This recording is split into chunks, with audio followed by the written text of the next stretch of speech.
Summer's officially here, and the bikini sale at shackshop.us is happening right now. Get hot styles, bold prints, and perfect fits, all on sale for a limited time. Whether you're beach-bound or poolside, we've got the bikini that makes you feel confident, cute, and totally summer-ready. So don't wait. Head to shackshop.us and shop the sale before it ends. That's shackshop.us, your new favorite bikini spot. A critical window lost, inside the first 12 hours that may have derailed the search for Nancy Guthrie. In the world of missing person investigations, there is a brutal, widely accepted truth. Time is everything. The first hours, sometimes minutes, after someone vanishes, often determine whether a case ends in rescue, recovery, or tragedy. That reality is now colliding head-on with mounting scrutiny over how authorities handled the disappearance of Nancy Guthrie, the 84-year-old mother of Today Show co-anchor Savannah Guthrie, who investigators believe was forcibly taken from her Arizona home in the early hours of a Sunday morning.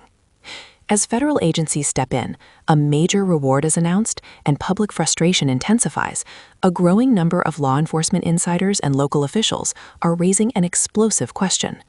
Did mismanagement during the first critical hours irreparably damage the search?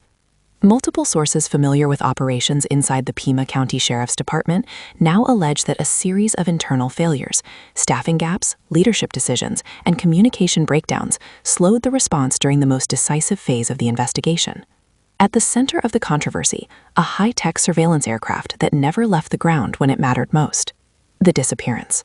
Nancy Guthrie was last confirmed to be alive late Saturday night, January 31st, after family members dropped her off at her secluded residence in the Catalina foothills, an upscale and rugged area north of Tucson. By Sunday morning, she was gone.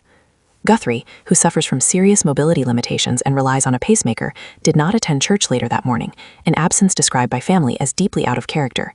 She was officially reported missing shortly before noon. From the start, investigators determined this was not a voluntary disappearance. Blood was later found on the front steps of her home and confirmed through DNA testing to belong to Guthrie. Her doorbell camera had been disabled. Her pacemaker monitoring system was disconnected from its telephone link in the early hours of the morning. Authorities believe she was taken sometime between late Saturday night and early Sunday morning. What followed has become the subject of intense internal and public debate: the aircraft that never took off. According to multiple law enforcement sources, one of the most powerful tools available to the Sheriff's Department, a fixed-wing surveillance aircraft known internally as Survey 1, remained grounded for nearly half a day after Guthrie was reported missing.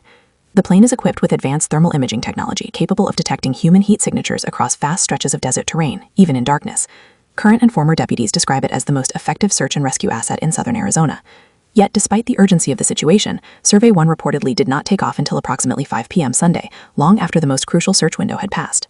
Sources insist the delay was not caused by weather, mechanical issues, or airspace restrictions. Instead, they allege the department lacked qualified pilots to fly it. Staffing shortages and internal turmoil. According to individuals familiar with the department's aviation unit, trained pilots who could have flown Survey 1 had been reassigned or removed in the weeks leading up to Guthrie's disappearance. One veteran aviator with nearly 2 decades of experience was allegedly transferred out of the unit just days earlier for disciplinary reasons. Another had been reassigned months before. The vacancies were never filled. As a result, when the call came in, the aircraft sat on the tarmac, fully functional, fully equipped, and unusable. A helicopter was eventually deployed, but experts note it lacked the same long-range thermal imaging capabilities and endurance as the fixed-wing aircraft. In desert terrain, especially during overnight hours, that distinction can mean the difference between spotting a person in distress and missing them entirely. The hours you don't get back. Medical professionals, search and rescue experts, and former federal investigators all emphasize the same principle: early deployment saves lives. A member of the Pima County Board of Supervisors described the delay as deeply troubling, noting that while it's impossible to say definitively what would have happened, the absence of every available tool during the first hours does not look or sound good. A former federal agent with decades of experience warned that once the initial window closes, even the best technology struggles to compensate. When you lose those early hours, he said, you don't get them back. Public confusion and contradictory messaging. As criticism mounted behind the scenes, confusion spilled into public view. During early press conferences, Sheriff Chris Nanos made statements that were later corrected or walked back, including comments suggesting Guthrie had been harmed inside the home before being taken, remarks he later described as a misstatement. At another briefing, when asked about suspects or motives, Nanos replied, "Your guess is as good as mine," a response that stunned observers and fueled public outrage. In a case already charged with emotion and national attention, critics say the inconsistent messaging undermined confidence and raised unnecessary alarm. The house that was cleared then searched again.